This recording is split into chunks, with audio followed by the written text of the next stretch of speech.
Cruising is unlike any other trip that you'll take, and there's a bit of a learning curve as you figure out exactly how life on the ship works.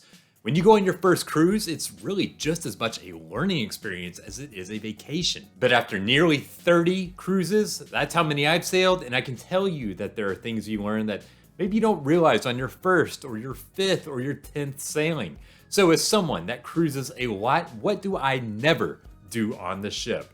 Here's what I always avoid.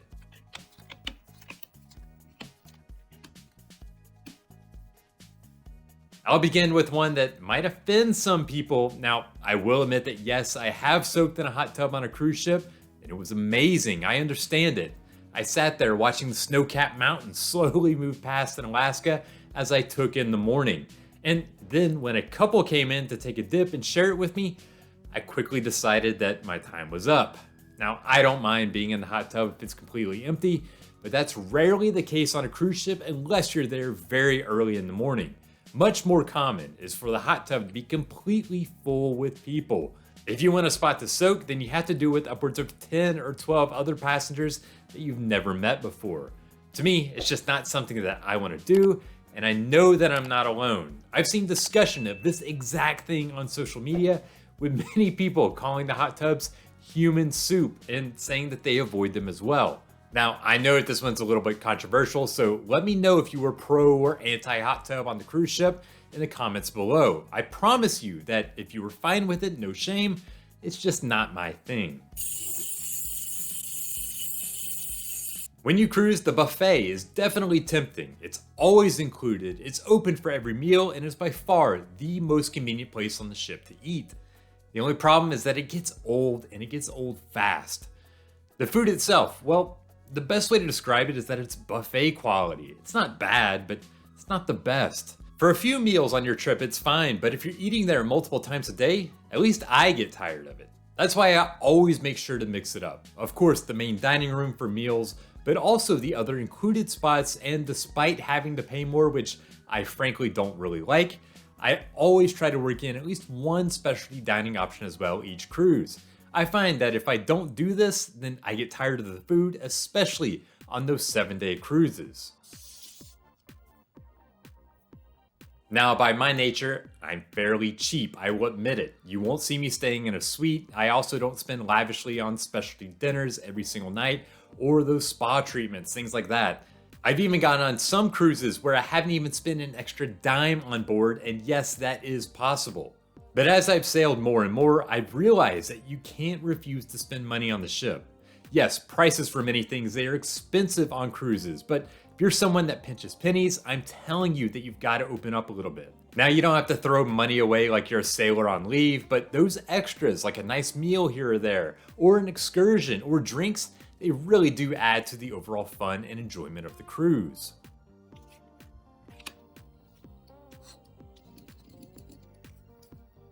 I expect this one is going to generate a lot of comments disagreeing with me, but still, it's something I never do, and that is to show up to the port super early. Now, I know why some people love to do this. You're paying for the cruise. You want to get your vacation started and make the absolute most of it. I completely understand. Personally, however, I've never really been a fan. For one, you show up early and the crowds, they can be wild. It seems like half the ship tries to board the minute that it opens up.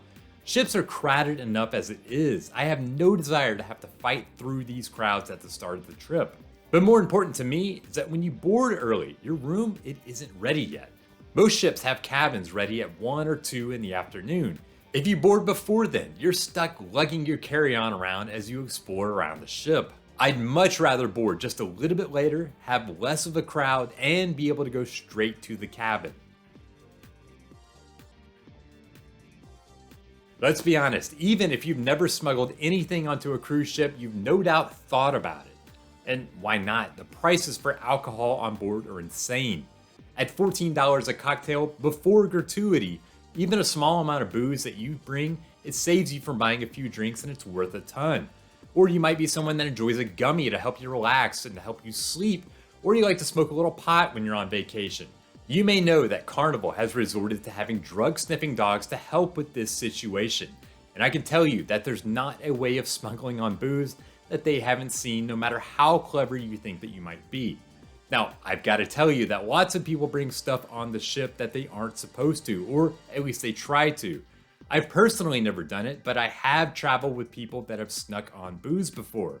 So yes, some does get through, but I'll tell you that the risks, they aren't worth it.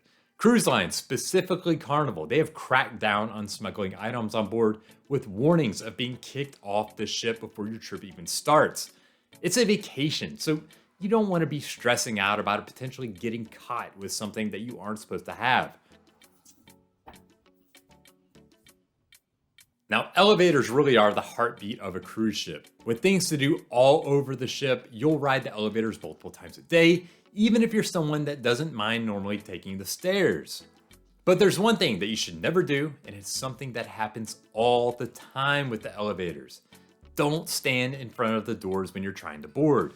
Elevators, they are almost always busy. So when you call for one, it's likely that when it stops, you won't just be getting on, but someone else will be getting off that elevator. Many people, however, they crowd the doors, creating this traffic jam.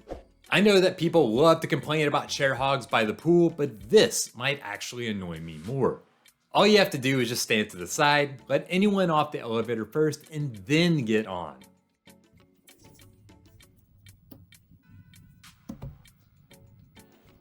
If someone has never cruised before, I think one of the biggest things that will catch them off guard has to be the fact that you can buy expensive artwork while you're on a cruise.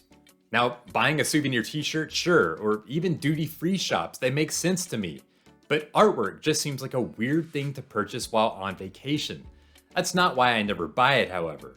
Frankly, I find these pieces to not really be my style. Honestly, many to me, they're fairly tacky, such as Disney characters painted in the Thomas Kincaid settings or anthropomorphic olives lounging in a martini glass.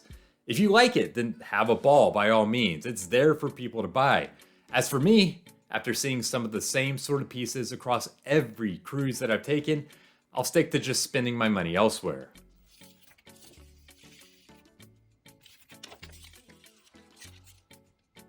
One thing I never do is avoid taking shore excursions.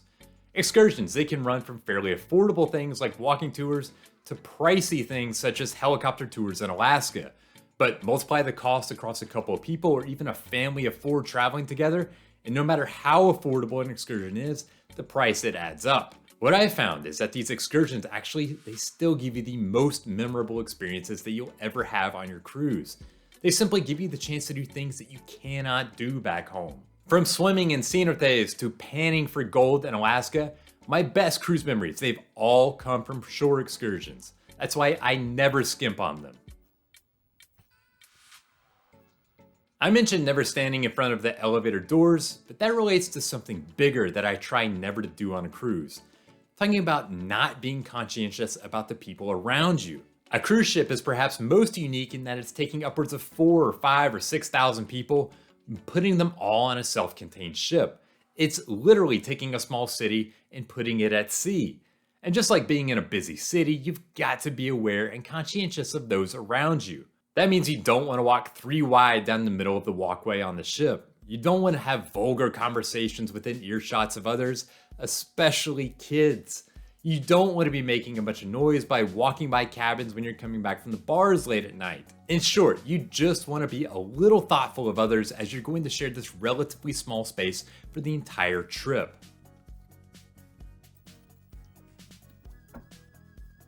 Now, I am always in the camp that you can pack less than you think you'll need for a cruise. I see people with 2 huge suitcases, sometimes more, for a 7-day trip, and I wonder what in the hell are they all bringing? But one area that I never skip is to essentially pack the whole medicine cabinet. Now, cruise ships, they do have a shop where you can buy anything you might need, but it's expensive and the hours can be limited. So if it's the middle of the night, you need something for an upset stomach or a headache or a sunburn, you're going to hope that you have what you already need with you. I essentially carry a quart-sized Ziploc filled with anything that I could possibly need. Now, will I use it all? Of course not. But it is nice to have exactly what I need when I need it right there in the room with me.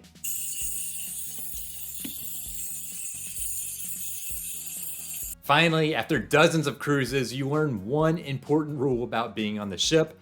That's the fact that sometimes things aren't perfect. For most trips, they go off without a hitch, but sail long enough and you'll run into some hurdles.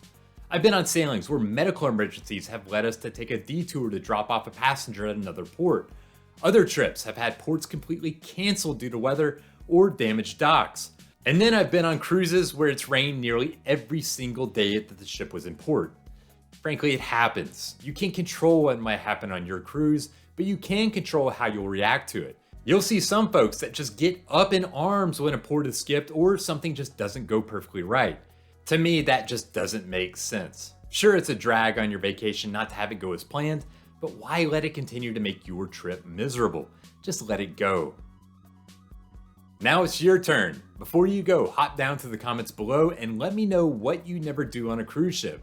Maybe it's something I mentioned, or maybe it's something different. As well, be sure to like and subscribe, and you can always find more on everything cruising over at Cruzely.com. Until next time, happy sailing.